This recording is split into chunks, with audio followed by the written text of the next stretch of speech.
Ladies and gentlemen, welcome to Hero Movie Podcast, your greatest source for superhero movie discussion in the multiverse. I'm your host, Adam Portrais, and the prodigal son returns. We're joined again by Sean Keenan. Heidi? I haven't been here in a while. Is that how that goes? I think so. And, of course, Bruce Leslie.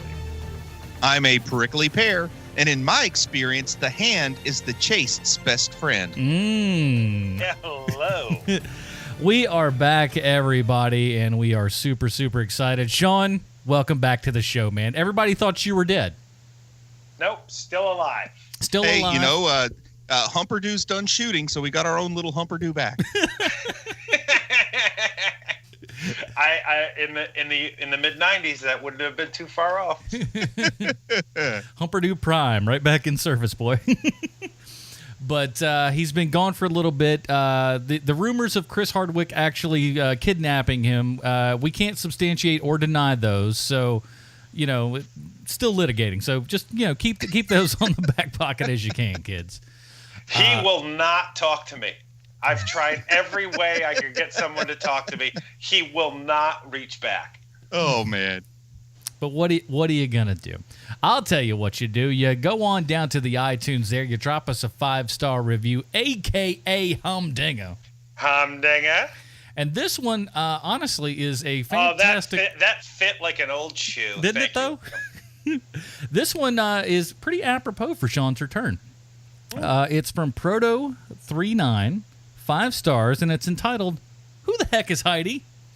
And it reads as follows.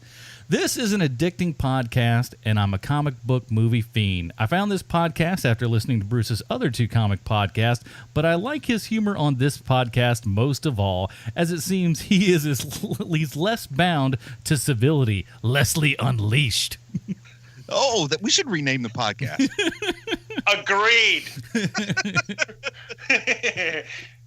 Adam does a great job, and I always laugh when he forgets to play the intro music to a segment, good for at least 1 to 3 laughs per episode. That puts you at 50-50 that he's going to remember. Yeah. But Sean's intro has puzzled me. When I first listened a few months ago, I wondered, who the heck is Heidi? Is it his wife, his daughter, or his dog? Now I just imagine that Sean is like a strange uncle. Everybody that he says crap years ago that was never really funny, but now everyone just ignores him. Perhaps Sean had a mental break years ago, and the only thing that keeps him grounded today is to publicly acknowledge his imaginary companion Heidi, who told him that if he announces her questions, she would no longer haunt his dream with visions of a post-apocalyptic future in which all humans would serve under the heavy-handed tyrant and brother of the soulful songbird Frank Stallone, Sylvester Stallone. Keep up the good work and Godspeed. That is from Proto39, 5-star review, a.k.a. Humdinger. Humdinger. Hey, Proto. And I was taking notes furiously for my next book about Heidi now. Heidi is an inside joke with me and someone close to me in my life. And every time that I am on something that more than 2 people are going to watch or listen to, I make a Heidi reference. That's what that is. Now, Sean doesn't want me to tell people this, but Adam, have you ever read about like the famous time on Monday Night Football when the Oakland Raiders were playing and it was a close game, and then they cut away from the game to show the movie Heidi? Yeah. Heidi Ball. Yes. That's when Sean was conceived. It makes a lot of sense. His parents were into the football game, and then as soon as Heidi came on, they said, oh, well, we got to find something else to do, and now Sean has to say Heidi. She is actually my twin that never was born, and my attic. body absorbed her. Yeah. I'm a chimera. Have you ever seen that movie Sleepaway Camp, Adam? Oh, yeah. Until Sean reached the age of 16, he thought he was Heidi. Then he had that whole murder spree at a summer camp, and he became Sean. Then we understand where that went. Oh, spoiler warning, by the way, for Sleepaway Camp. Great. Hey, that still won't like it'll still shock some people. I'll tell you that much. I'll tell you, there's at least one more wiener in that movie than I thought there was going to be. Put that on the poster. That's a Springsteen's sister. Did you know that? Really? Yeah. Did not know that. As big a fan as you are, I thought you would, Sean. Look, I don't hate Bruce Springsteen. I just hate that dang song. That Christmas song, that ruins Christmas every year. Except for last year. Last year, completely Santa Claus is coming to town free. We all love that song in Atlanta. We all have to have goals in life. Now we did get. Hey, look, you hate what you hate, and I hate what I hate. This is true, and I hate quite a lot, as most people that know me know. We did get a 5-star review that was sent to us actually via email because it was from the UK here. Hey Bruce, and Sean. Okay, I'm not even going to read that bit because it spoils the joke. But it's a 5-star review, and it comes from Ollie. Ollie wrote, its subject line in there is a great podcast. I love this podcast despite Adam Gobot's Portrais hosting it. You know what? Look, if anyone was primed to make a triumphant return and totally just take off in a rocket ship, it's the GoBots. Thanks to Michael Bay's complete bungling of the Transformers universe. Now is the time for the GoBots to strike. Something small, something great. Strangely enough, the GoBots make an appearance in Chapter 1 of the book I'm working on. Finally! Thank you. Thank you, Leslie. Your prayers have been answered. I love the GoBots. I do. I mean, I hated the cartoon. The cartoon was terrible. You know, who cares about Scooter? Give me more Leader 1 all day. So speaking of email, let's go ahead. It's been a little bit here, man. Let's go ahead and open up the old HMP mailbag. Bale's here. Our first email is from longtime listener Marty. Marty! And it's entitled, When Will I Ever Learn? Hey guys, hope you're all well. I just wanted to drop you a line with a couple of things. Number 1, Batman and Harley Quinn. As always, I'm checking my feed for the latest HMP episode, and when this one popped up, I was eager to see what you guys thought. I gotta be honest, the show went on. I thought, geez, these guys are making up for Sean not being there. They're really giving this film a hard time. So I decided that there's no way that it could be that bad. Boy, I was wrong. You were absolutely right. The content was way too strong for the style of animation, which I thought was pretty crappy, to be honest, amongst a multitude of other sins. I felt like it was just scraping the bottom of the barrel for really crude jokes or using Harley as a sex object, which was a real shame because Bruce's comic book connection made a great job of showing that she's more than just that. Learnt a lesson, low HMP review, stay away. Apart from Blade 2, I agree with the other listener, it's still a great film. Number 2, like Bruce, I'm thinking of releasing a book. It's going to be a picture book with podcast recording studios crammed with people. The idea is to find a single Adidas shoe-wearing character in there. It's called Where's Keenan? I like that one. I like that. Come back, Sean. Bruce is doing his best, but no one does. Bye, Marty and Evie. Like you, buddy. You got your wish today. Although I have to say, I'm really enjoying Adam Stallone connections. Good work, sir. I try. It pales in comparison, but I'm glad he's back. Number 3. I disagree. I think you're doing a great job. Thank you. Number 3, a bit tenuous, I know, but will you be reviewing the new Netflix Star Trek series? There are Star Trek It's not comics. Netflix in the U.S. It might be Netflix It's over there. UK, but in the U.S. it's that CBS streaming service that you have to to pay which, extra we'd have to pay for, and so which is a big fat no. I was about to say, so that means that the answer is no. I might watch that, but I don't know that I'm paying for it. I'll tell you that much. Next email here comes to us from Devin, and it's entitled, Hey. Hey, my name is Devin, and I just found your podcast about 2 weeks ago, and I love it. So entertaining, and I like how there's no cursing. I started listening to Bruce's Heroes and Villains, and I want to check out your other shows that y'all do. Well, there's cursing on a couple of those, so watch out. But anyway, just wanted to tell you all tell all of you that I love the podcast and keep up the good work, and feel free to give a shout out. Oh, and I'm wondering if y'all had any shirts or long sleeve tees for sale and where I could find them. Hope to hear back from you. That's from Devin. Devin, thank you so much for the email, man. We really appreciate that. And guess what? I revamped our store, man. So if you have the podcast app of your choice up there, pull up the show notes and click on the Buy Our Merch. and brings you right over to teespring.com/store/HMP.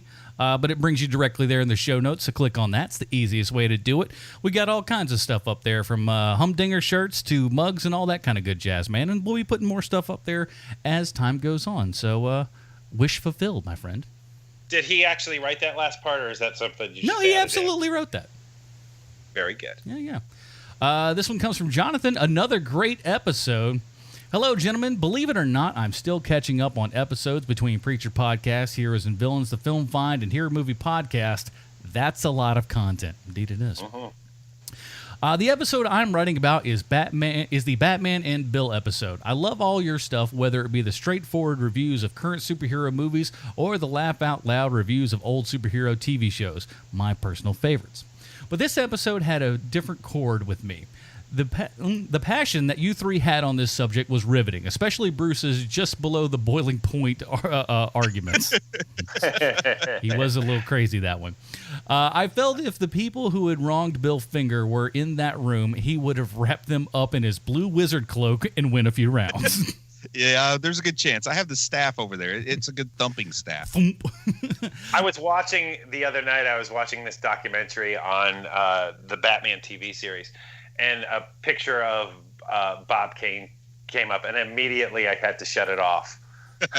Immediately. He's so smarmy looking, that Bob Kane. Man, what a terrible human being he was.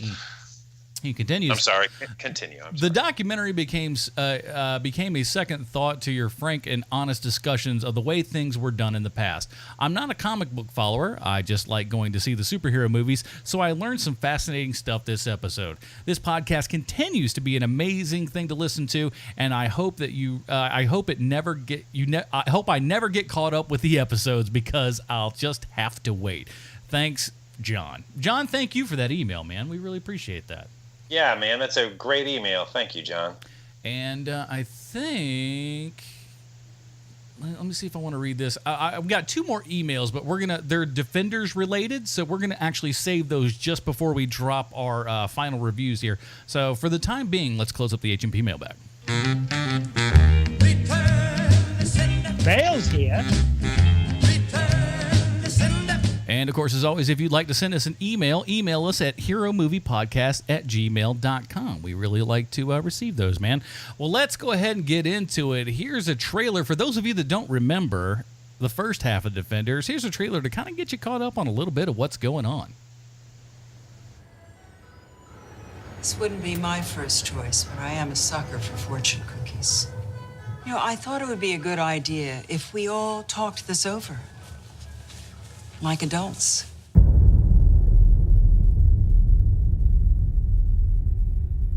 What do you want? The same thing I've always wanted. To bring light into the dark. To bring life where there is death. For all your talk of life, you sure kill a lot of people. Luke Cage. Jessica Jones. The devil of Hell's Kitchen. The Iron Fist. I can see you've formed a bond here. But I promise you it's temporary. They will disappoint you. And if I might give you some advice, the more connections you have, the easier it will be to break you. You need to think this through. New York is so densely populated.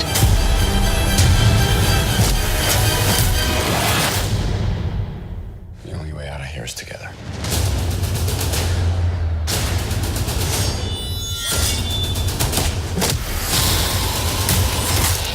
It's just a city. You'll get used to watching them fall. Danny, light it up.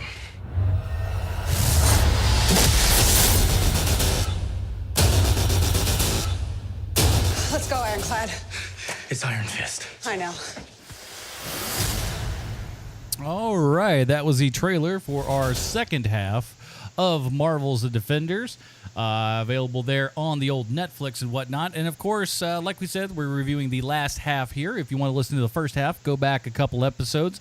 But we wanted to make sure Keenan was in on this bad boy because it was just me and Bruce on the first half. So, but before we get into that, let's go ahead and figure out how this bad boy connects to some comics, shall we? It's time for Bruce's Comic Book Connection. Bruce, what have you got for us this week, sir? Well, Sean, I think that email was just the shot in the backside that Adam needed for the intros. Listen, I think so too. first of all, I've been prepping a lot today. I'm so on my game today. I've already got all the show notes and everything already written. I've been prepping, boy. Today I've been set. Go ahead. Bakuto. People just can't get enough information about Bakuto. Amen. He's the only one of the 5 fingers of the hand that actually appeared in the comics. This character is a ninja, and he has a long history that goes all the way back to his creation by Andy Diggle in the year 2010. He's a ninja. But he's not just any old ninja. He's a South American ninja, which means he probably knows Gracie Jiu-Jitsu. He's the head of the hand in South America, which is a lot like the hand in America, but further south. Mm-hmm. He doesn't respect women. How about that? Well, I think a few women taught him a lesson about respect in this series. Am I right? Yeah. Somebody spiked his food once, and he hallucinated that he was seeing demons. In the comics, White Tiger, who is a lady, by the way, kills him with a sword. She stabs it right through him. She even made it look like suicide. Yeah, suicide by ninja sword, or as some folks call it, seppuku. Now, it might sound like I'm just rambling on about Bakuto, and the reason is because I am. You see, Bakuto is a fairly minor character in the comics, and I just literally told you everything there is to know about him. The Hand, on the other, hand, has quite a rich comic book history. Why the Netflix folks decided to compose their leadership of 4 new characters and a turd like Bakuto, I'll never know. The Hand was founded in 1588 as a clan of ninjas that serve a demon because demon ninjas are the scariest kind of ninjas. Why didn't they use Kurigi? I don't think they've used Kurigi yet. Maybe they're saving him for season 2 of Defenders. Kurigi was resurrected in the comics to assassinate Elektra. Maybe he was that resurrected guy in Daredevil season 2. I don't know. They should have resurrected him again. What about Lord Hiroshi?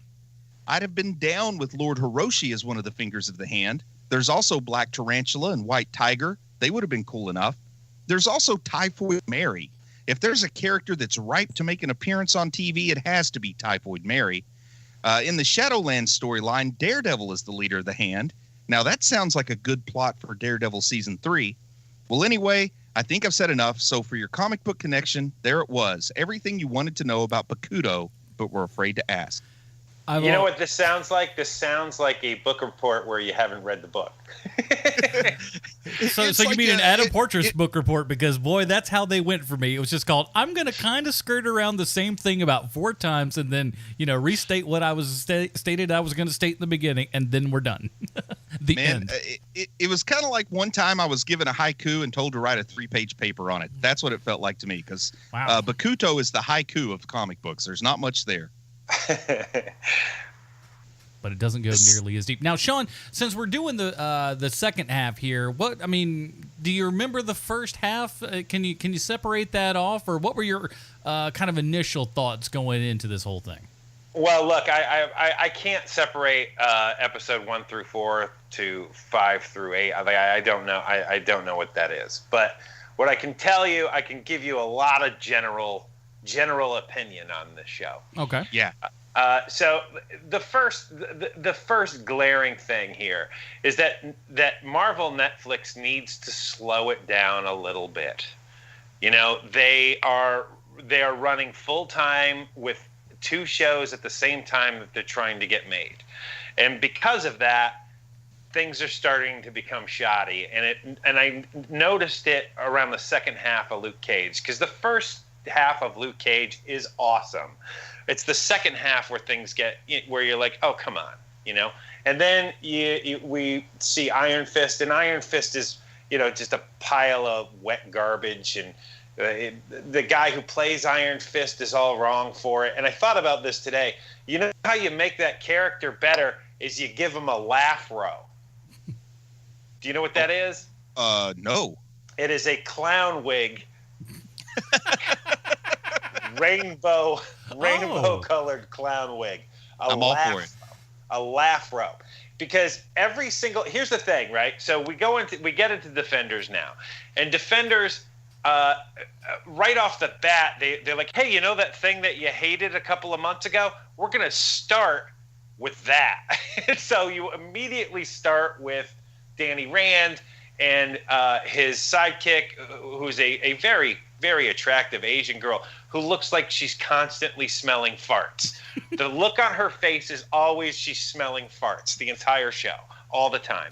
It's a lot weirder now, like looking back and thinking about it. It's weirder when she doesn't look like she's smelling farts, because that is just her go-to face. Now, I'm just going to point this out for completeness sake, but she's also in Game of Thrones, which Finn Jones is on, and they've never done a scene together, and in that, she does not look like she's smelling farts. So I think the problem might be that Finn Jones has a little bit of a GI problem. Oh man, that'd be great. Wouldn't that be great?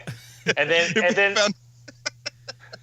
then finally, when Netflix gets their act together, when Netflix Marvel gets their act together and either fires this actor or the writing staff or just gets rid of the character entirely, 5 years, 6 years from now, we're going to be seeing Finn Jones on, like, you know, hey, I'm Finn Jones and I have intestinal problems. Like that, man, what a great idea for a commercial.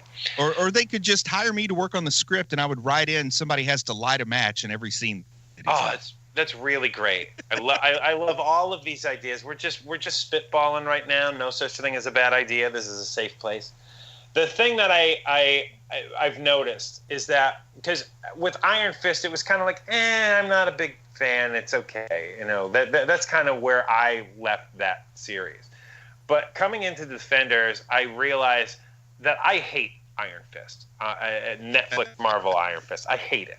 I hate you and it. A lot of people, yeah. Well, here's the thing, man, is that you have 3 other characters that every time they're on screen, you're like, oh, man, that's cool. Oh, man, that's cool. With each one of them, and then immediately all momentum comes to a grinding halt because Danny Rand is back again. And, you know, maybe the problem is that they just didn't spend enough time on the property, or the casting is wrong, or whatever it is, but there's something wrong with the Iron Fist character with Netflix, and I think that maybe they're kind of understanding that, because he really is a punchline to a lot of things on this show. And I understand they were shooting it concurrently with Iron Fist. I do know that, but I think at some point, probably around episode 4 or 5 of Iron Fist, the folks at Netflix realized, you know what? This is not a super likable character, so let's make him the punching bag for everybody else. Because you're not going to make Daredevil the punching bag. You're not going to make Jessica Jones or Luke Cage. It has to be Iron Fist is the punchline. Because all the other 3 characters on the show are so great. They're so well-rounded, and they're interesting, and they're cast well. And then every single time they cut back to Iron Fist or his sidekick that looks like she's smelling farts, it immediately just comes to a grinding halt again. This is the kind of show where I'm very glad that we didn't have to binge this thing, because I would have been miserable having to watch all 8 episodes of this. I like it. It's fine. It's a fine show. They did good, but Iron Fist is terrible, and something needs to happen with this character, and I don't know what that is. Maybe they follow what they did in the comics for a bit, where we're watching other Iron Fists. Remember on I can't remember which if it's Iron Fist or in the Defenders, where you see old footage of the old Iron Fist. Yeah, that was in Iron Fist. Yeah, that's the coolest part of that show, is seeing the other guy. Like, let's see more of that. A lot less Finn Jones, a lot more some guy who actually knows martial arts. Well, yeah. I think that I'm going to lay most of the blame on writing / direction. I'm not going to lay it all on the actor for what happens with Iron Fist, because I think what we're given isn't going to work well with any actor, personally. I see. I kind of went the opposite direction. I liked him more in this one than I did this. Like, not by a ton, mind you, but I kind of got used to the character a little bit more. I think they started to see where some of the holes were in the character. I think, though, I guess maybe this is hopeful thinking for me, but I think eventually this will become a character that will work out its problems, and that may just being positive. I'd like to say that's the thing that they're doing right now. I hope you're right, but right now, the way that this character is, every single time in Defenders that he shows up, I start losing interest almost immediately. And that shouldn't happen. I'm here because I want to see this. We've waited for years to see the show. Why isn't this show this good? And I'll tell you something else. If Avengers, the first Avengers movie, was as poorly done as this TV show is, Marvel isn't talking about making movies in 2030. I guarantee you that. I think there's something there. Also, something I felt with this, specifically with Iron Fist's character, and I'm going to just sort of use an analogy here, but you guys know there's like the famous rules for Caudi and Roadrunner. You know, I think a lot of people have heard this, that there's like this 3-ring binder that said, these are the rules. Whatever you do with Caudi and Roadrunner, these are things you have to stick to. You're not allowed to vary from these. And when I watch The Defenders, I feel like there's this 3-ring binder that says, this is Jessica Jones. These are the rules. This is the core of her character. Do what you want, but you can't disobey these core rules. I feel like we've got that for Luke. I feel like we've got that for Daredevil. But I feel like they never sat down and said, okay, so what exactly are Iron Fist's powers in this universe? Like I can't say that they failed to follow their own rules. I would say they failed to establish their own rules. I honestly don't think they had like a show Bible to kind of guide how you deal with this character, because it really varies a lot from episode to episode, sometimes even within an episode. But I feel like they never sat down and said, this is what our Iron Fist is. Instead, I think they just said because different people write different episodes, and I think that they were just it would have been more appropriate with Colleen, but they said just wing it. You're an idiot. Now, I think it was less of I think they made something. It wasn't a 3-ring binder. It was just more of a brochure. You know, they had some, but it was just so minimal that it just like, okay, he's got to repeat that he's the Iron Fist, keeper of Kunlun, blah, blah, blah. It had one sentence. The Bible for Iron Fist said, he is the immortal Iron Fist, the defender of Kunlun. And that's about it. Yeah. Like, okay, really, you're going to say that again? Take a shot, kids. The other rule is he always has to look like he's kind of wet.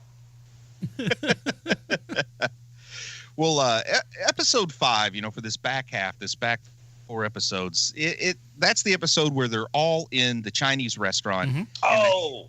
And the hand attacks. And we got all 4 of our characters together in episode 4, which... the 50% mark kind of makes sense, I guess, to when they all get together, but I was hoping they would have gotten together a little sooner.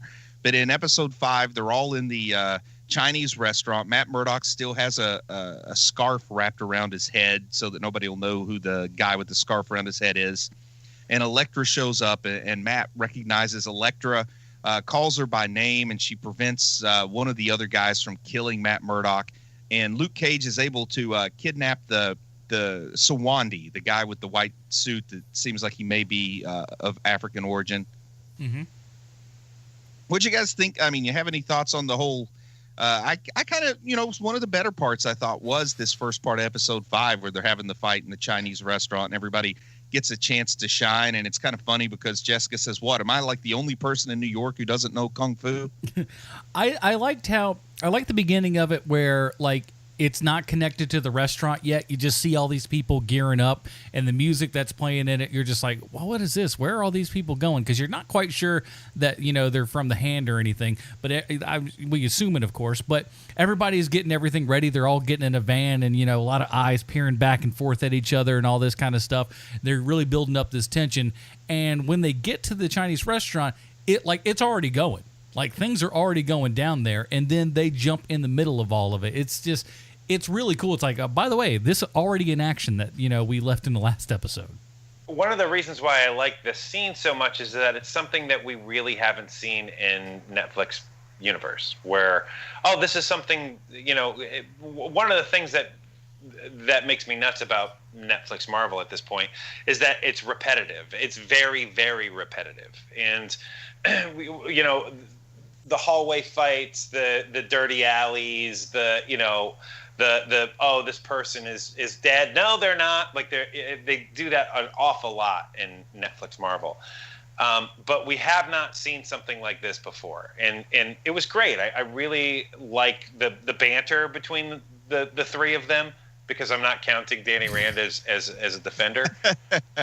The banter between the three of them is great, and it's interesting to see how they complement each other, because I wasn't sure what that was going to look like, and we saw it in full swing in the restaurant.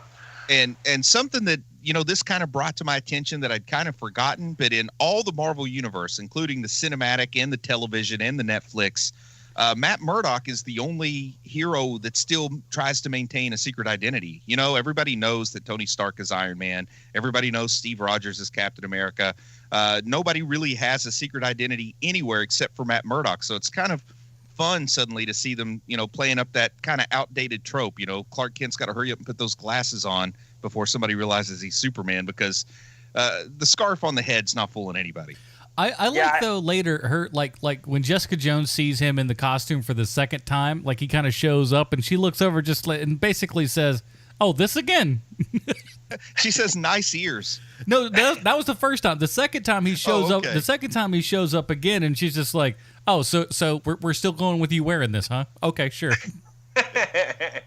And I also liked it, because Luke Cage manages to kidnap Sawandi because he's kind of concerned about what's happening to these young guys in Harlem that eventually ends up tying into the Hand.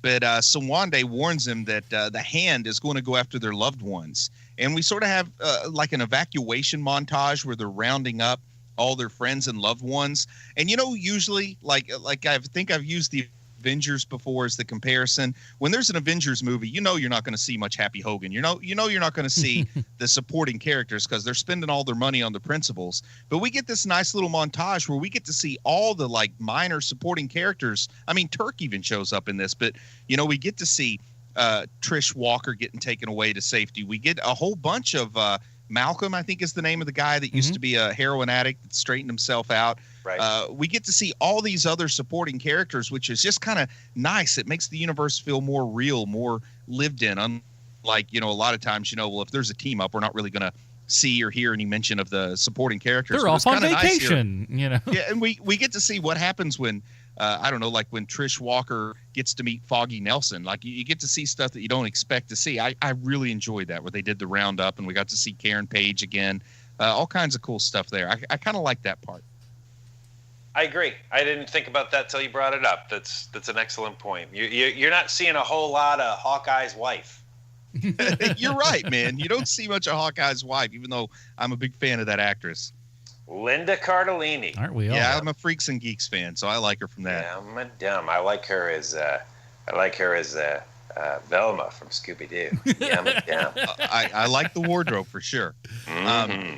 So then we get kind of the Hand leadership starting to question Sigourney Weaver's character, Alexandra, because they're afraid she leans just a little too heavy on Elektra here.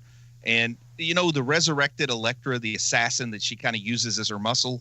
And I don't know if it's because Finn Jones and Colleen Wing are both on Game of Thrones, but it's given me kind of a serious vibe about what's going on with Cersei over there. So that felt a little retread or rehashed on me. But Sean, we never got your opinion. What do you think Sigourney Weaver brings to this show? Well, there's a gravitas. I mean, it's Sigourney Weaver. And I think that if you had a lesser actress in that role, I think that there isn't nearly as much tension. That's one of the things that Sigourney, like watching Sigourney Weaver just eat dinner as people are having a hard time coming up to her and explaining the plot to her, basically.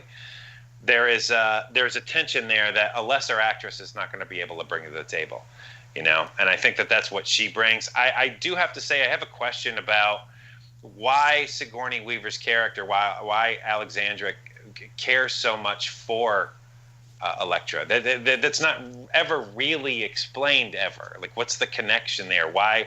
What's the spark? Where did that come from?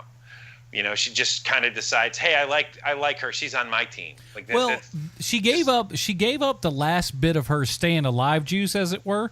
Well, not just hers, everybody's. Yeah, that's true. But just to keep her out there. So I guess that was like, it's just like, you know, I got to ride this horse to the end, man, because I kind of put all the eggs in that basket. But why? Why make that choice in the first place? Because they've never really explained that. Here's the vibe I got the idea that the 5 fingers of the hand almost have kind of like a Sith Lord dynamic, where it's understood that not only are they sort of working together to conquer, but they also know that they're just looking for the right opportunity to kill the other 4 and to be like the lone ruler of the hand. And I think Alexandra, and there's some kind of like Black Sky prophecy that plays into this. Elektra is the Black Sky. And I think Alexandra sees Elektra as the weapon to help her become the supreme leader, because the Black Sky is going to become the supreme leader. But we'll find out it backfires on Alexandra a little bit. But the biggest thing for me with Sigourney Weaver here, to kind of get back to what I was asking about, is she definitely is the first real star in any of these Netflix things, in terms of like Hollywood level movie star that everybody knows before she shows up here. I mean, everybody on here has worked in other places, but nothing like Sigourney Weaver. So to me, it was almost a little distracting. You know, I kept seeing Dana. I know I'm the guy that sees Dana instead of Ripley, but anyway, I kept seeing Dana from Ghostbusters, and I really wanted her to turn into Zool before the end of the show and stuff like that. And that's the one thing, is in a show that's managed to make me forget the actors and just see the characters. That didn't work for me with Alexandra at all, especially since she's a new character, has no ties to the comics, and to be honest, no fault of the actress, but not a terribly interesting character. She's just, you know, this really old, power-hungry leader. You know, we don't see her do anything amazing. She doesn't have any super interesting backstory that they let us in on. She doesn't have a special power that makes her unique. I found that the character, actually, other than Madame Gao, I thought that all the leaders of the hand were pretty boring, kind of stock, two-dimensional characters, you know? Well, there's so many of them. You know, there's a lot of characters that they have to give time to. And, so you're right about that. Madame Gao, I could have gotten behind if they made her more of the big bad, because she's got some flair to her. We saw her all the way back in the beginning. There's an air of mystery about her. Like I hear myself asking, I want to know more about Madame Gao. Never asked myself that about any of the other fingers of the hand. It's true. And, you know, I wanted to see her be more of a, once I found out that she was not the big bad on this, I would have liked to seen her more of like a Starscream type of character, you know, where she's always bucking to be the leader and never is. Yeah. Like, why is that? Why isn't she the leader? She looks the oldest. She's the scariest of all of them. Why isn't she the leader? She's got to hold Sigourney Weaver when she turns into a gun. Yes, exactly. Exactly. Now, that's the missing piece to this puzzle, man. If Sigourney Weaver could have transformed into a gun, that would have totally pushed this up a whole extra Robin on the Robin rating scale. Now, you know, episode 6, we get to move in to Iron Fist. I guess it's Stick that tells him Iron Fist is the key to unlock something, though we still don't know what it is that they want to. Yeah, and boy, you know, it's easy to be cynical when you say they realized that Danny Rand was the weak part in this show, because the plan in episode 6 is let's just hide Danny Rand away where no one can see him or have any interaction with him. That's how to win this is, yeah, Danny, we're going to lock you up in seclusion while the three of us fight the bad guys. But unfortunately, Danny Rand disagreed, and then we had a little bit of a fight there. There's no small aircraft outside that like leaves New York. Just like he's unconscious at this point. Just put him on some small aircraft, send him out to Des Moines or something, and you're done. He's no longer near the hand. Everything's cool. He'll wake up. He'll be in a city he doesn't recognize and go, shucks, I got to walk back Kung Fu style. And you know, when Stick, speaking of Kung Fu style, but when Stick decides that the solution is to kill Danny, there were probably some viewers that were on Team Stick on that scene. I sure was. Now I'm the Iron Fist, says Stick. And of course, Danny Cage is there to help out, but Stick, Stick lights a match here in this scene. Maybe there's something to what we've been speculating about, because Stick says, I'm going to go burn some incense. Gonna burn some incense up in here. Denny is ripe, son. But of course, that puts Luke Cage to sleep, and that leaves Stick versus a tied-up Iron Fist, and then, Elektra shows up out of nowhere to save Danny Rand's life, only to use him as a tool. Well, it makes sense. Yeah, it does make sense. But I was bummed out about Stick dying, man. I like the character. I really like the actor. I've liked him ever since The Right Stuff. So, oh yeah, I was kind of bummed to see that Stick died, and I don't see Stick being resurrected. No, he's kind of been a turd though. Like the whole time, it's just like he's that. I mean, I guess you kind of gotta love to hate him. Because he's just a grouchy old guy that, while he may be right, it's just like, it sounds like you're complaining all the time, Stick. And the whole time I'm watching it, all I can think is, man, this is the character that inspired Splinter. So I even call him Master Splinter sometimes when I'm watching him. He just stands up on his couch. Get him, Master Splinter, get him. And, the hand is starting to express their dissatisfaction with Alexandra more and more, like maybe they need a new leader.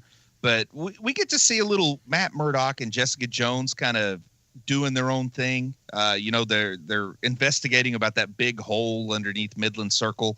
And the whole time I'm watching, man, I love Kristen Ritter. I love Jessica Jones, but I'm almost like feeling like it's almost a shame to make her have to be in this show sometimes. Like, that's what I feel like. Like, I'd rather just keep her in her own show, because I feel like they're struggling with how to keep that character special, but make it fit into a more, like a wider brush stroke, which is what Defenders is, than Jessica Jones, which was more like a more specific surgical attack on a specific issue. So I felt kind of bummed that she had to be in this in a way. Agreed. I felt bad for her, not for us to have to watch her. Agreed. I think that there's a lot of that with a lot of different characters here, actually. I don't think it's specific to Jessica Jones. I think that it feels like, hey, wouldn't it be fun if we put, and there's a lot of that with Defenders. One of the other things that is bothersome to me is that they're especially with the TV part of Marvel, is that, you just said, I don't think we're going to see Stick again. Yeah. And one of the things that I thought immediately after you said that was, well, probably not, but it kind of depends on Scott Glenn. Like, it doesn't even depend on the writing of the show. It depends on whether or not Scott Glenn wants to come back. And that's one of the problems that I have with the TV shows, is that no one is ever dead on Agents of S.H.I.E.L.D. No one ever dies in any of these Netflix shows. Everybody comes back. Kilgrave is coming back for Jessica Jones. Elektra is going to be back 17 more times. You know that she is. So it would make sense that Scott Glenn's character, Stick, will more than likely come back if Scott Glenn goes, oh, you're going to pay me how much? You bet, I'll be there. Now, I'm going to defend Jessica Jones until I see it, but I think that show is written just on a whole higher level than any of the other shows. So I think there's a good chance that David Tennant was there to film things like nightmares or hallucinations. I don't think Kilgrave's going to actually come back to life. Yeah, I hope not. I think it's going to be more of like an inner head type of thing to mess with her, because like he got in there pretty hardcore. So yeah, that's a great way to bring him back then. And they just finished up their 5-month shoot there, man. That's in the can. They're just going to post. Man, that's great.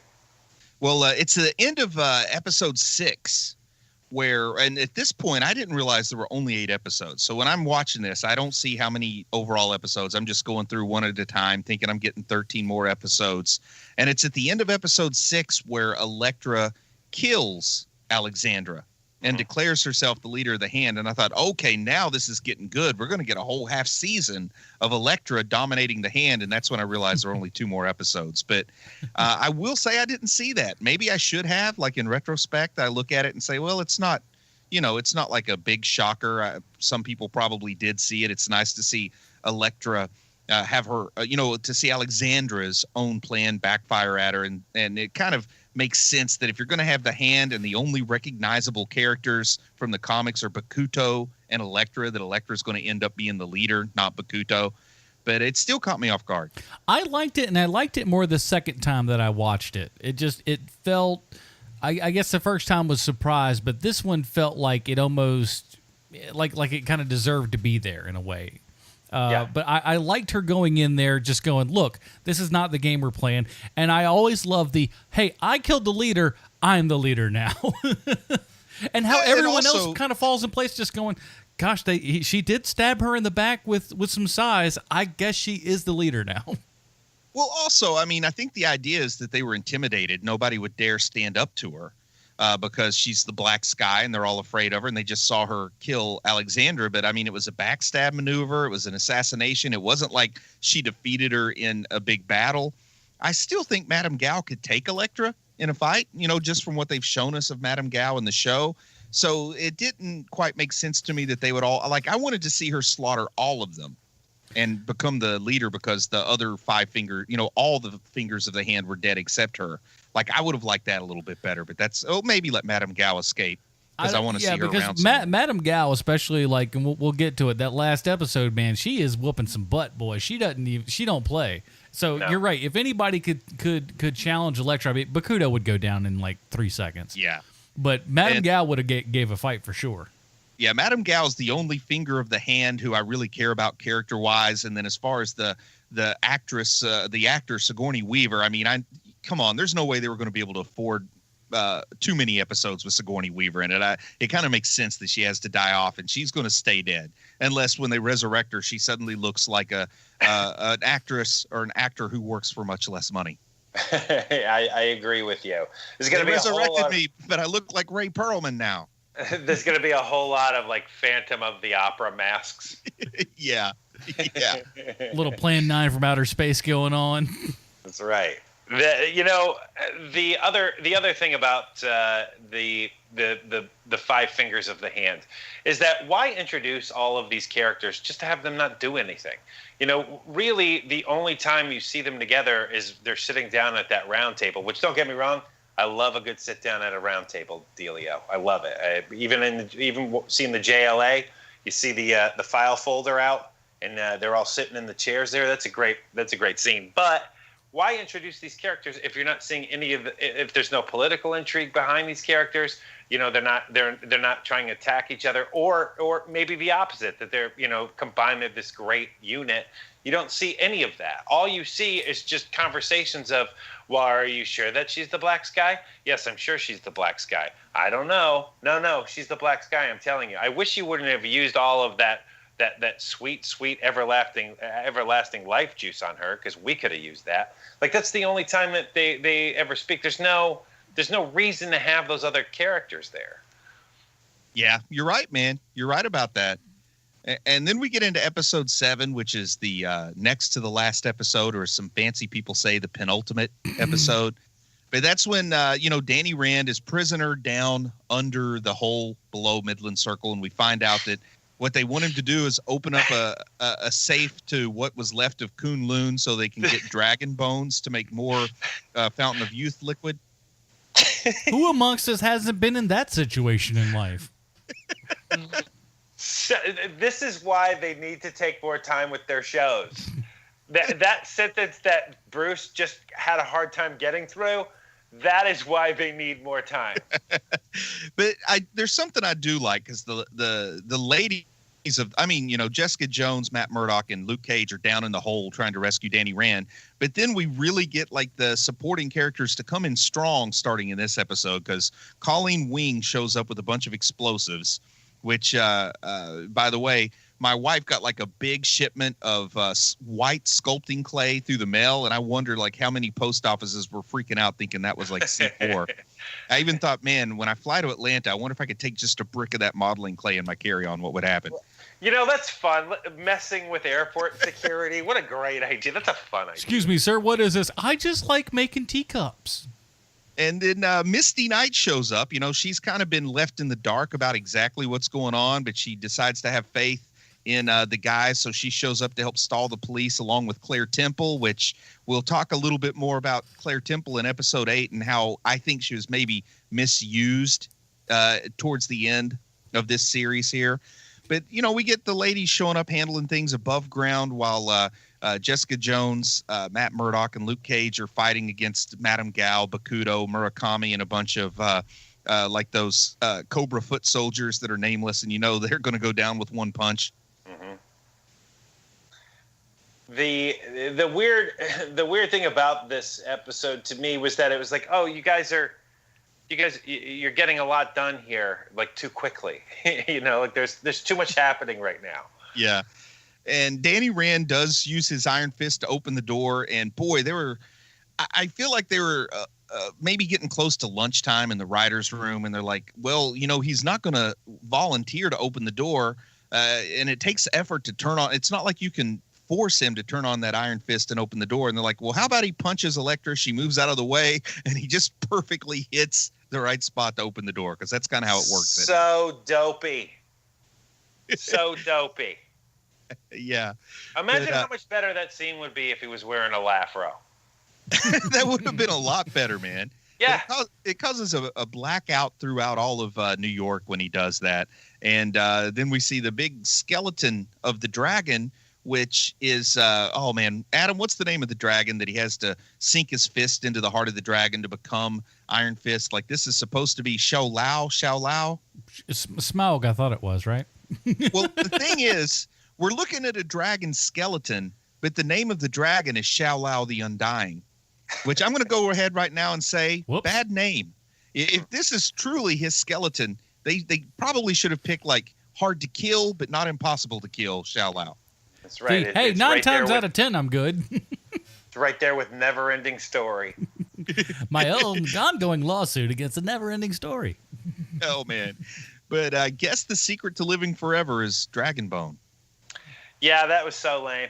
I don't know. I don't need to know how the ice cream is made. I just enjoy ice cream. It's one of those things. I'll tell you this much though: they could have lived forever because holy crap, what a lot of dragon bone up in there, man. There was just boatloads of it. And they were getting it off by the the load over there, man. Those guys would have lasted forever. Did I hear that right? That they're only under New York. The dragons, they're only under New York? This dragon. From what I understand, there's only one dragon, and this is it. So this is not a renewable resource. This is the very definition of fossil fuel here. But depending upon how it it boils down, just look at the like vertebrae and all that crap that's in there, man. I'm telling you, they got bones forever. They got dragon bones forever, dude. So with that one dragon then, and that's what's holding up New York? Is that the dragon's rib cage is what's keeping Manhattan above water? No, I just think that's what's just underneath there. The magical resonance of taking it out of there is going to cause everything to sink. Magical resonance. It's a sinkhole problem. They didn't plan very well when the city planner came through and said, we're going to put dragon bones over here. I think it's sort of what smart people call a MacGuffin. It's like, just we need something bad to happen or else there's no stakes here. Oh, well, if they get the dragon bones, New York's destroyed. File that under never you mind. Because of stuff. Because of magic. Everybody knows that New York is only held by the.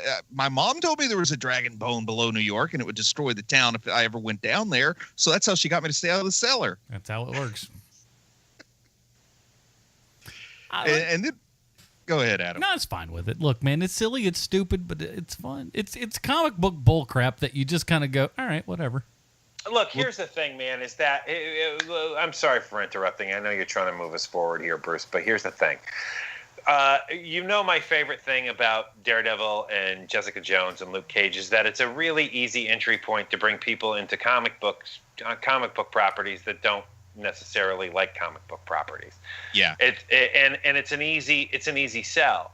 The problem is when you tell those people that you just had watch, Daredevil and Jessica Jones and Luke Cage and Lindsay, my girlfriend, likes all of those things, but she could not sit through Defenders. She couldn't, and because it's so bloody goofy. There's so much there's too much to it. Like I'm a comic book dork just like everybody else, and I like my comic book dorkiness. But when the 3 of the 4 properties that Netflix has released have been something that someone who doesn't enjoy comic books can enjoy, and then you make the Defenders, which is something you just completely cut out like half of your audience. Well, I just want to play a little devil's advocate here. And they probably were sitting in a room and saying exactly what you're saying. We need some shows so that people that don't like comic books will come in and stick to them. And then later on they said, but to be fair, we probably need at least one show for people that like comic books too much so they'll watch it and quit liking comic books. Oh, good. That's a good point. They need to have a little, it's the yin and the yang, the feng and the shui. Sick play, Netflix. Sick play. But there's some stuff I like that happens in episode 8, and it's going to stimulate some discussion also about stuff I don't like. But we've got Colleen Wing and Claire Temple and Misty Knight fighting Bakudo, who, say what you will about the actor, the character, how he's used here. They're outmatched, because Bakudo was Wing's teacher. She's the only one that might be able to hang with him, and she does do some pretty darn good sword play. But the idea of Claire Temple fighting Bakudo is just ridiculous. And Claire's all, I put Band-Aids on stuff. Well, Claire's character is probably one of the best characters in Marvel Netflix, but what makes her work is that she doesn't go out there and try to become like a superhero, which is the problem sometimes in comic books, that like a person who starts out as someone's secretary, after they've been writing that book for 22 years, they eventually have to find a way to make that secretary a superhero. I did like how she kind of yelled at Colleen Wing. She was just like, well, I'm going to go with them. She's just like, excuse me, I don't fight. So these guys have special powers. You can fight. I cannot. How about you stay with me, dum-dum? Yeah, protect me. But Claire does use a fire hydrant, not a fire hydrant, but a fire extinguisher to bonk somebody over the head. We get some cool stuff, but Wing finally does manage to kill Bakudo and set up the explosives. But my favorite part of episode 8, probably my favorite part of all of Defenders, is the payoff where Misty Knight finally gets her arm chopped off. I can't believe that I shouted out loud with joy. I knew you were going to say that. I should have said something at the beginning of the episode. Blimey. Man, I have been dying for this. I was bummed out that she made it through Luke Cage with both arms, especially since they teased it with the gunshot to the arm. And I feel like that was one where they waffled on whether or not they wanted to take the arm off. And here they realized, okay, we got to give some people something for sitting through 8 episodes of this. So she gets her arm chopped off. I thought it looked great. It's perfect. It lets me know that they are maybe going to have a bigger ideas for Misty Knight other than just being the cantankerous cop. She's not going to be able to be a cop anymore with one arm, so that opens up Daughters of the Dragon. They did have Misty and Colleen, fighting together here, so maybe we will get to see Misty Knight get a whole lot cooler in the future. I think so. I like that actress a whole bunch. I think she brings a lot of gravity to stuff. And yeah, I squealed with joy as a character got her arm chopped off. Now I'm going to jump ahead a little bit, then we'll come back and hit the big finale. But I want to talk some more about Misty Knight here, because Misty Knight gets her arm cut off, and sort of after the climax, and we're getting the denouement of the show, we find out that she's in a hospital owned by Danny Rand. Because the whole time I'm sitting here thinking, how are they going to work in? Why would Stark Industries give her this cybernetic arm? This cyborg arm. Why is she going to get a robot arm from Tony Stark when he doesn't know these people? And then it clicks. Well, Danny Rand is a billionaire, so it's going to be Rand technology instead of Stark technology anytime stuff happens in Netflix. They're going to try to at least salvage something out of him. Like, if we can't make him a good martial artist, we can still make him a good billionaire. So he's going to, he's paying for her rehab. She's going to get this high-tech robot arm. And I wonder if this is going to lead to, the comic book accurate romance between Iron Fist and Misty Knight, because there's 2 big problems. Number one, there is zero chemistry between Finn Jones and Misty Knight when they're in the room together in this show. Or between Finn Jones and anyone, or Finn Jones and Finn Jones. There's nothing there. I'm not gonna put all the blame on him, but I'm gonna say that I won't believe it if these two become a couple, which is what I really thought they had to do with the two until, I saw the shows they gave us. I'm talking theoretically when I heard there's going to be an Iron Fist and I see Misty Knight and Luke Cage, and I think, well, this is going to be cool and then also they've built up the romantic relationship between Iron Fist and Colleen Wing way, way more than I felt like they should have.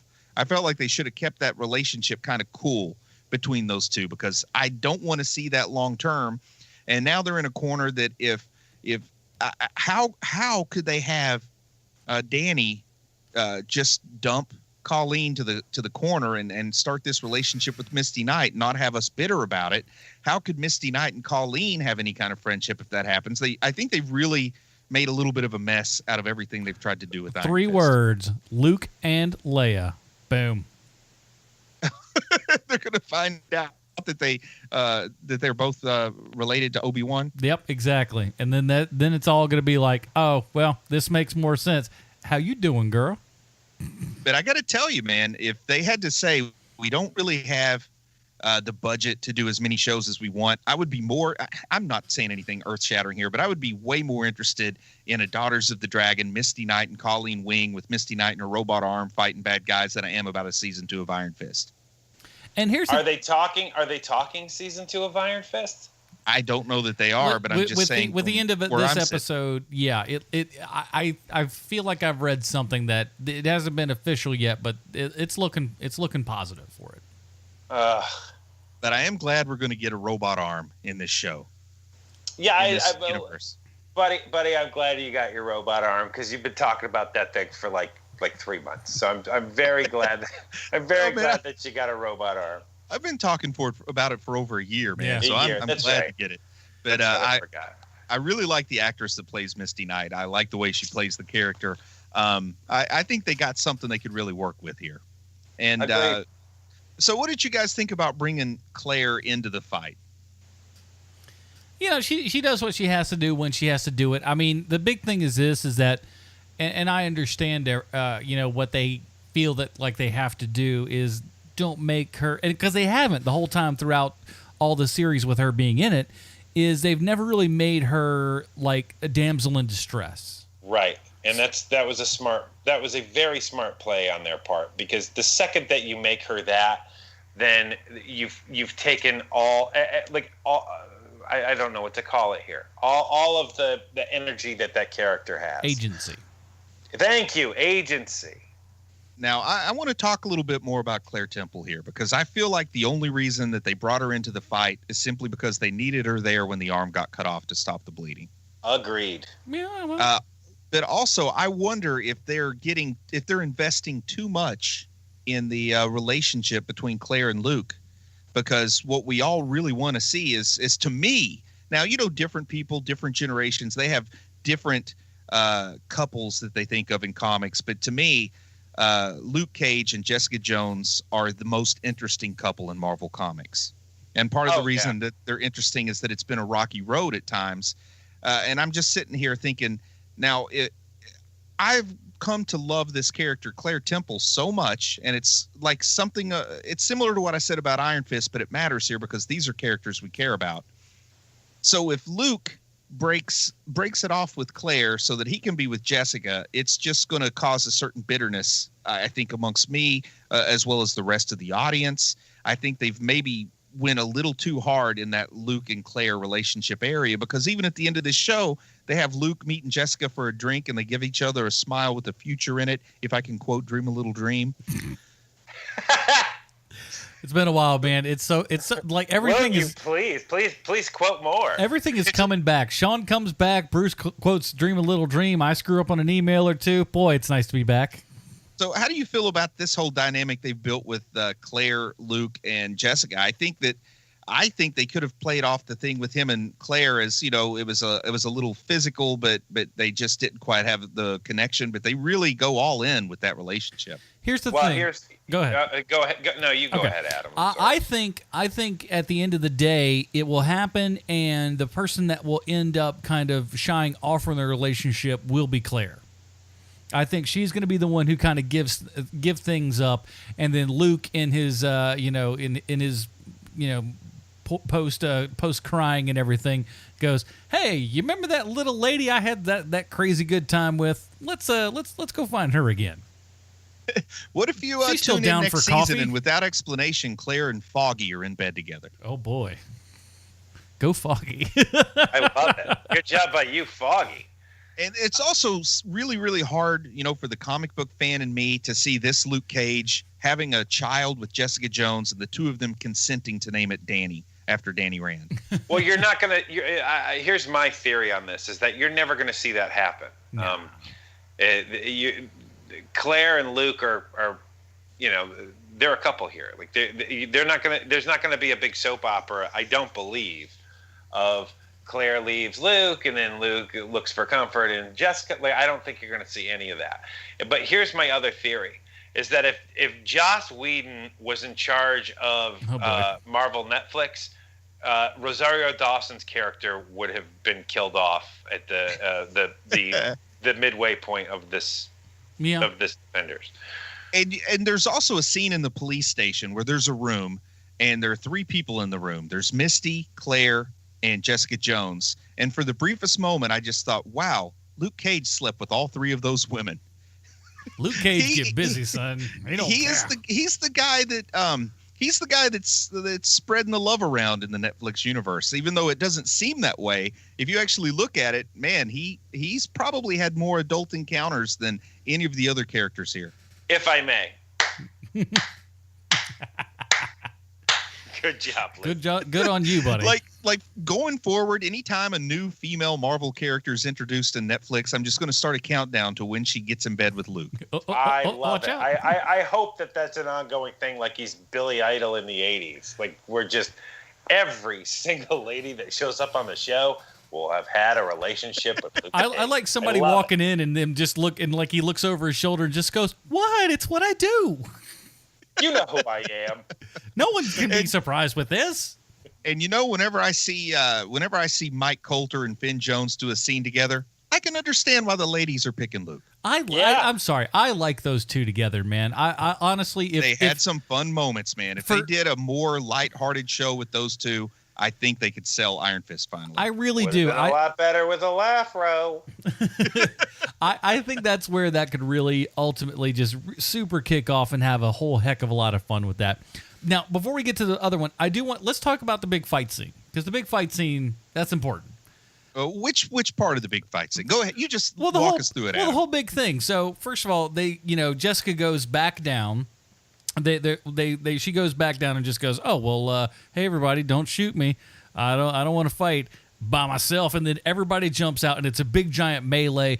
It's probably the best shot fight in this entire series. It's done really well. There's so many one shots that are in it that are really, really good. And then we get to a point where Luke Cage goes, "Light it up," and then we have "Protect Your Neck" by the Wu-Tang Clan come on.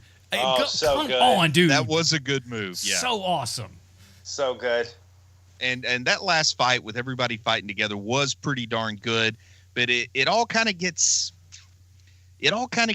like all the goodwill they build up with it gets swept under the rug a little bit, and I forget about it. But by the way, they have it end with Daredevil. So, man, he's just a little too dramatic here about Elektra.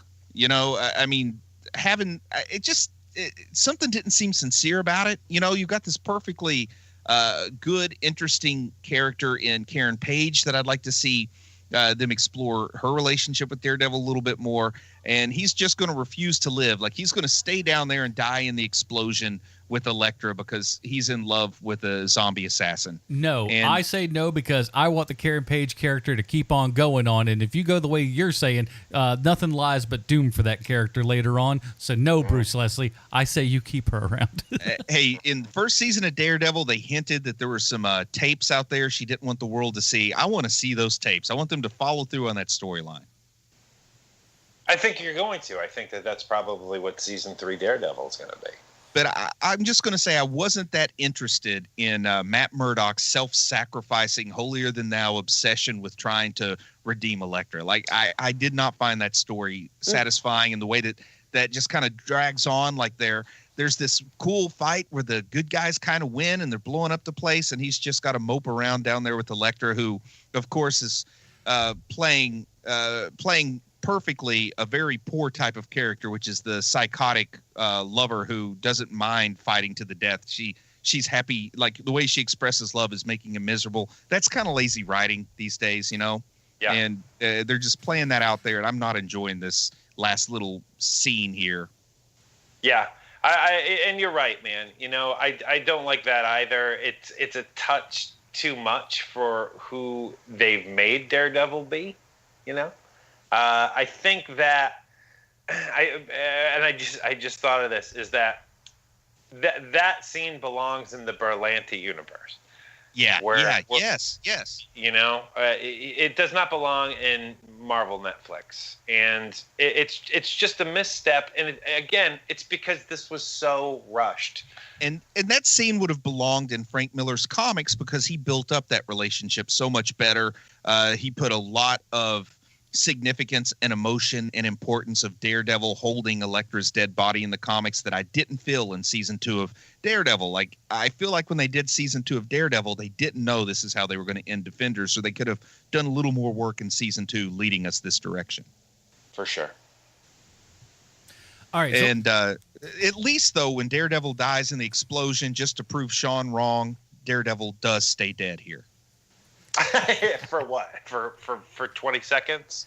And then he wakes up in the, he wakes up in the convent with the nun, and I'm thinking, man, these people, like, they like Frank Miller enough to tease Frank Miller stories, but they don't like him enough to tell faithful Frank Miller stories. But because you can't tell faithful Frank Miller stories in 2017. You can't do it. Yeah, you're right about that. But there are some things that they change so far afield that I don't know why they had to do it. Like, I'm all for giving it your new spin, but I really guess Daredevil season 3 is going to be the Born Again storyline that I thought they kind of did in part of season 1 and part of season 2, but I think they're going to lean into it this time. I think you're right.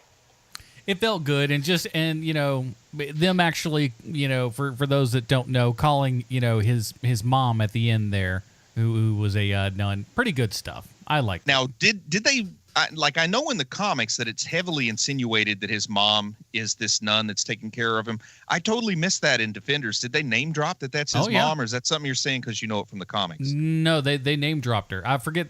They name dropped her right at the end. It's like, go tell. Okay. I forget her name off the top of my head, but they said go. They specifically name dropped. Okay, because I was wondering, after I watched it, I said, well, I know where they're going with this. They're going to work in this whole idea, like, is this really his mom? Is it not his mom?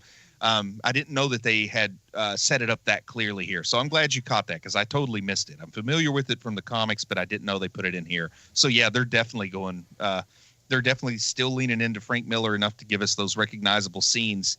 As to whether or not they'll execute it well is another story. I like it.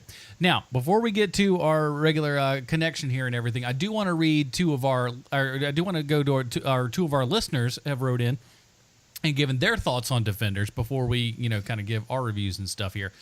This one comes to us from Mark. He says, "Hey guys, Mark here from the Tiny Shutter podcast. Good on you, buddy. Dropping the bombs. I like that. Glad that you're finally getting back to reviewing the final half of the Defenders. I'm still a listener of your show and love every episode. I've got to say, I love the lies. I got to say, I love the characters, but the overall story was kind of meh. I love the art style. Did you notice that each character is on screen? Their quote-unquote color scheme is the dominant color in the background. We talked about that a little bit in season 1, in the first half of this. And when multiple characters are on screen, their color schemes blend together. I thought that was pretty cool. What I didn't like, the blowing up the building. I thought it was just lazy. What was even lazier? Blowing up the building with one bag of clumsily placed Lego blocks. That's simple. That's stupid. That ruined everything, or that ruined the ending rather. So that's Mark's opinion. So that's a good one. Now we have another one here. It's a little bit special. If I can find the darn thing, hold on. It's kind of escaped. It was right on my desktop, and then she went away. Here, hold on. It's in the email. So imagine how much better Defenders would be if instead of it being Iron Fist, you bring in Frank instead. Yeah. I'm all with you, man. I was sitting here thinking they bring so many people in. They could have plugged Frank in there at least a little bit. There's no reason they couldn't have, other than the fact that I think there's some consecutive shooting that was going on, or production phase stuff. Yeah, I think that was the problem. But also, just imagine if they had brought in the Silver Surfer. What if it was the instead of Iron Fist, we had Jessica Jones, Luke Cage, Matt Murdock, and the Silver Surfer? Even better, because then it's like, why are we even here? We have a guy with almost godlike powers. I'm going to take a break. And somehow they still made Daredevil the hero instead of Daredevil had to save the day instead of the man with the power cosmic. I love it. I love this idea, or even the thing where that old, I can't remember who wrote the story. It feels like it's a Stan Lee, Jack Kirby story, but where Silver Surfer is stuck on Earth, and the Thing figures out that why don't you just try to escape the Earth's atmosphere without your surfboard? And it worked. Do you remember that storyline? I remember that very much, man.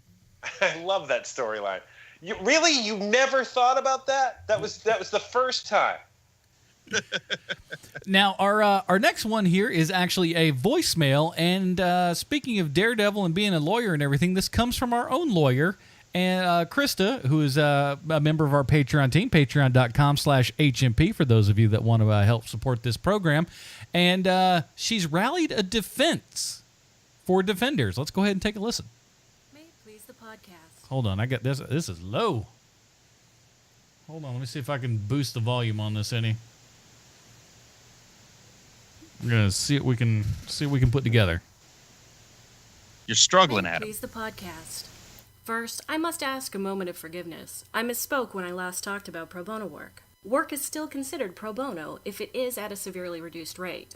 But I doubt the Defenders writers were thinking of this, so I still contend that the show should be called Danny Rand's Diversity Hires. More importantly, though, I come to you as a listener, as a patron, as a fan.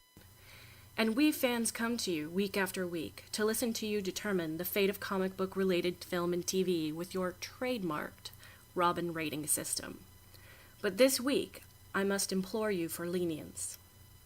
Gentlemen of the podcast, no one requires a Dick Grayson of you for the Defenders.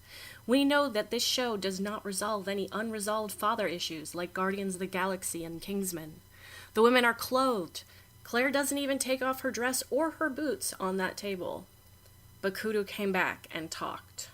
More than once. No one denies these things, but I ask you to consider these facts when you vote.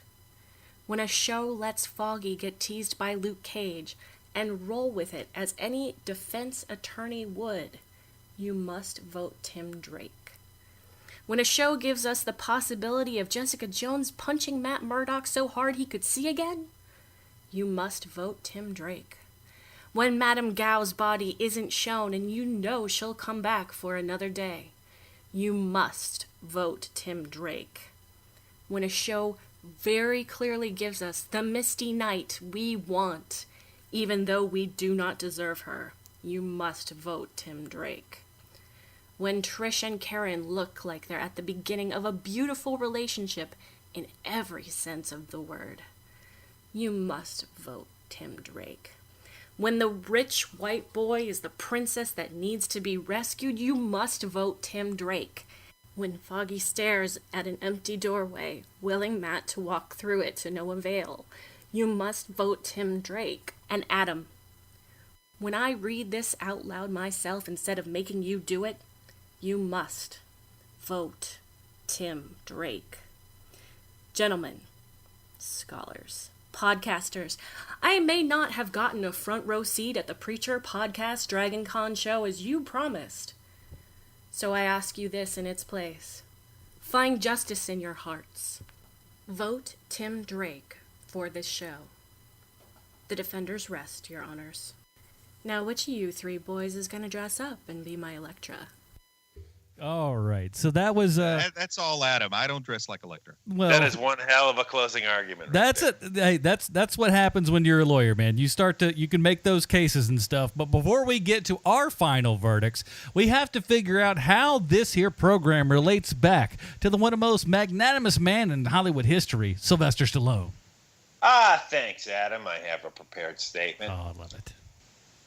Let's say you were going to start your own comic book related movie podcast. And on that podcast, you decided to completely steal my idea and make your own Stallone connection. First, I'll see you in court, Sonny. But second, I have some advice. You will end up working your hinder off trying to find the perfect Stallone connection. You'll scour the internet or maybe your local library because you're one of those people who have massive amounts of free time with nothing better to do. But try as you might, you just don't find that perfect connection. Did you look through the laundry list of producers who didn't really do anything? Did you look through the editors because they've worked on 75 different projects this year? Still no? Then I advise you to go with Old Reliable. In this case, it's a sexy and awesome Old Reliable, and her name is Rosario Dawson. Mm-hmm. Yeah, I've gone to the Dawson well before. I mean, at this point, you could say it's more like Dawson's Creek. 1998, am I right? Anyway, as any smart HMPer will tell you, Rosario Dawson has worked with Stallone on not one, but two different Stallone vehicles, Ratchet and Clank, which I didn't see, and The Zookeeper, which I didn't see. The Zookeeper starring Kevin James, who just keeps working. You haven't seen anything he's done in 10 years, but he's there, working. Being a fat guy with a jovial demeanor, working. I'm going to guess we're not far off from a time where Kevin James is in a Santa Claus type vehicle. Maybe give it a cool name like the North Pole Goes Rock and Roll or Santa Pants, something cool like that. Something that really brings in the kids, the cool kids, because Kevin James might seem like the average fat guy next door, but he isn't. He's fabulously wealthy. And he hasn't worried about how he's going to pay his bills in like 15 years. And that's why I'm going to suggest to Hollywood the new Kevin James. The new Kevin James's name is Adam Portrais. And while Kevin James might be better looking, have more stage presence, actually writes jokes, is far more pleasant, probably doesn't use the C word off mic as much, and has a work ethic even the most ardent James hater would find awe-inspiring, Kevin James isn't my friend, but Adam is. So hey, Hollywood, how about putting my buddy Adam Portrais on a project? Probably isn't going to be great, but I bet it'll be something we've never seen before. A comedic lead who looks like comic book guy and Cousin Oliver had a baby. So there you have it, HMPers, this week's Stallone connection. Now, dopey fake karate guy and Asian lady who constantly looks like she's smelling farts. Let's review The Defenders so I can get back to work. Because I'm not kidding. I literally have to go back to work after this is over. All right, let's break it down here. We have our own trademark Robin rating system. Bruce, where does The Defenders fall on the Robin rating system for you, sir? Well, I hope this doesn't shock you guys, but this show didn't really resonate with me. Perhaps part of the reason is that I brought too much comic book baggage along with me when I watched it. I think that came out when I was talking about it, too. And that's something I really try not to do. I mean, I argue against that. I actively try not to do that. But I know that it was, even though this show was called The Defenders, mentally I was wanting to watch Heroes for Hire. Daredevil and Elektra don't really fit into that world real well. Iron Fist just didn't work for me very well, with the exception of a few brief moments when he was interacting with Luke Cage that I thought was fun. I've already said this. I'm going to say it again. I'm not going to put my Iron Fist woes at the feet of Finn Jones. Personally, I don't think he was the problem. I like that actor. I think he's got charisma. I just don't think the writers knew what to do with the character. Maybe I'm just bothered that he's too dissimilar to the comic book version. More comic book baggage. Luke and Jessica are my go-to couple, like I said. They named their daughter Danielle after Danny. I just can't see any of that happening in this Netflix universe. I think it would make Luke too unlikable if he dumps Claire. I definitely don't want Claire killed off. I don't know how Danny could kick Colleen to the curb for Misty. Danny and Misty are another stalwart couple from the comics that I just don't think I would find that couple believable as the characters are laid out in this show. I know I've got to forget the comics and go with what they give me, but in order to do that, what they give me has to be pretty darn interesting. For me, it wasn't. The best I can give this is probably like a middle-of-the-road Damian Wayne. All right, Keenan. Yeah, me too, man. This is a Damian Wayne all day. And that's being charitable. I was going to give it a Stephanie Brown, but that closing argument, there's a lot that's wrong with Netflix Marvel right now. And I'm hoping that they take some time and make the shows that they made in the first place. I can't think of more fun than watching season 1 of Jessica Jones and just the surprises and how great the chemistry was with that entire cast. And the writing was great. This is not great. Defenders is not a great show. It's okay, but I expect more. I name dropped it earlier. If this is in the Berlanti universe, this is the greatest thing that they've ever done. But this isn't the Berlanti universe. This is Netflix Marvel. Like I want them to do better because this isn't it. And I'm hoping that they course correct with a couple of things, because here's what's happening to me watching these shows. These shows are becoming boring. They're repetitive. The same things keep happening. That needs to stop. They need to throw a wrench in somewhere. And I'm hoping that the Punisher isn't just more of the same. And this show really could have used Vincent D'Onofrio or a Mahershala Ali type performance, which was missing. Yeah, agreed. All right, down to me. I'll be honest with you, man. I toyed around with a lot of things, but I really wanted to. I gotta go Tim Drake on this. I really do. I think I like this way more than you guys do. It's not perfect. There are some significant, flaws and problems with it that we've all really discussed. But at the end of the day, it where it needs to click, it clicks, And for that, I gotta say, I enjoyed it a lot more than I thought I would, and especially because, like you said, Iron Fist was kind of a downer. But I feel like, and again, I said it earlier, I think that character, I'm hoping for all hope, that he's going to go from a character we kind of hate and kind of despise, and then has an arc to where we like him, maybe in season 2. But I think really the fast track to do that is put him with Luke Cage. When he and Luke Cage are on the screen at the same time, man, it's a lot of fun going back, and you put those two on an adventure, dude, I think you're going to have a great time with that. That's where I'm going. But Tim Drake, but it's a slight Tim Drake, but it's there. So that is it, everybody. Thank you so much for this. Sean, good to have you back, man. It's good to be back. I miss you guys.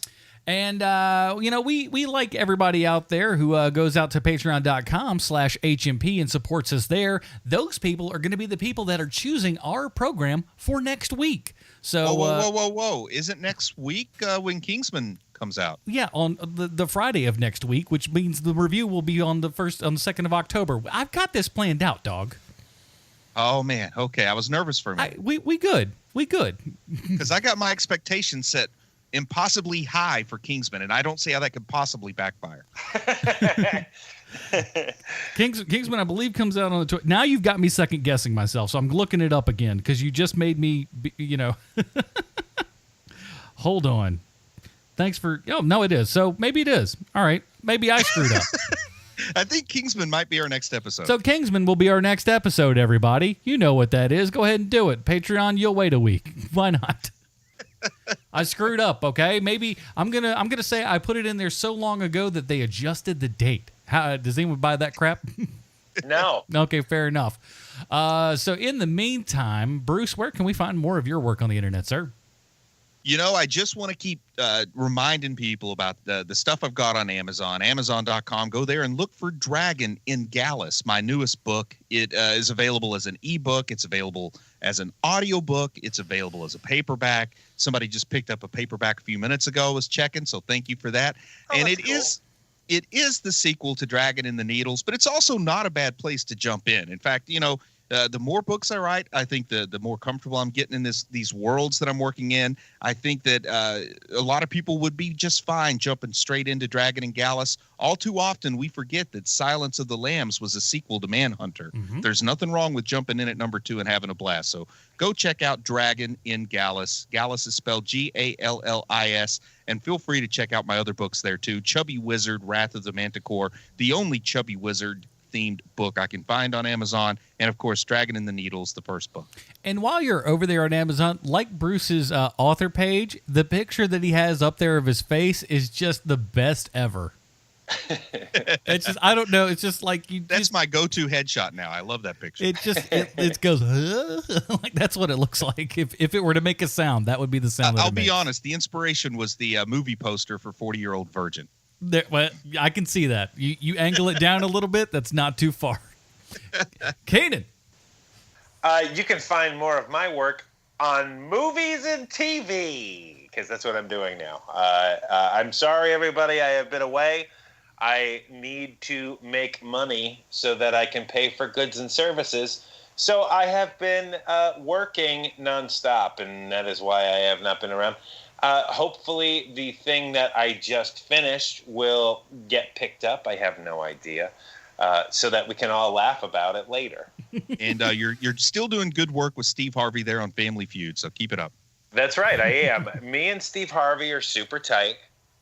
I have no joke. I'm sorry. Are you on that list of people that can't look him in the eye? Did you see that report? Oh, it was great. I have not.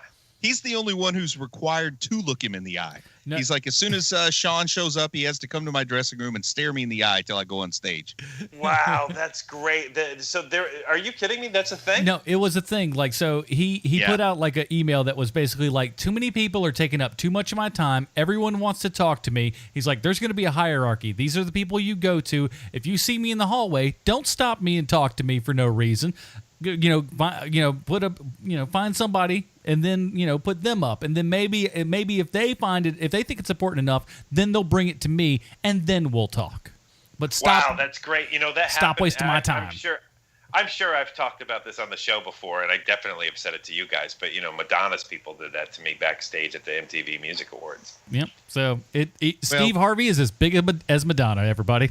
Knowing the whole story, the poor guy works hard. He can't be all bad. He's from West Virginia, so I'm Team Steve Harvey on that. I am too. Honestly, I read his letter, and everyone goes like, "Oh, he's so mean. That's so horrible." I'm like, I know exactly what his problem is, and I can't blame that dude. So we're on your. I get it. I got to be honest with you. I get it. Team Steve and Harvey. He's doing over here, 3 everybody. shows at the same time, man. He can't be stopped. That is it, everybody, for your Steve Harvey segment for this week. Join us next week when we talk about the Kingsman. What's it called? Golden Circle. For Sean Keenan and Bruce Leslie, I'm Adam Portrais. Stay super, everybody. Bye, Marty and Evie.